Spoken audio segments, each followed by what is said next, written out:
Well, nothing says summer like a beautiful, fragrant rose growing in your yard. Back in 1985, we met Bill Hall, and summer in his backyard is a sight and scent to behold. Here's this week's Traveler Throwback Thursday.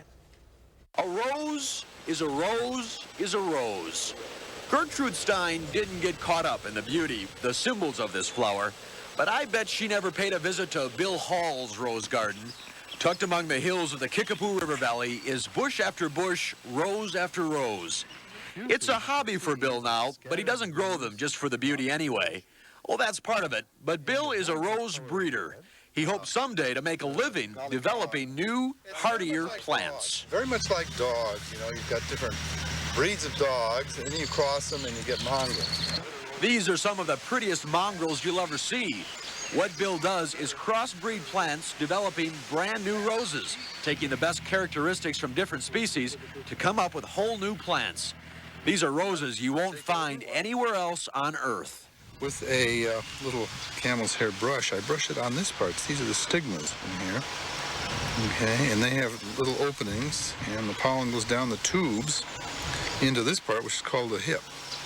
And if everything works right, the plants develop and flower. But it is a tricky business. I had some bad luck this year, and I only got about 6 rose seedlings. I bought a rose just to grow in the garden. And then I bought another rose and had 2 roses, and then I read somewhere about hybridizing and thought, well, before I knew it, and a couple dozen years later, this is the result. Bill considers this his best effort so far. Spectacular red blossoms. So it's got just about everything that I would like to have. It certainly is a good combination of everything I'm shooting for. Maybe not perfect yet, but it's. I think it is a good step forward.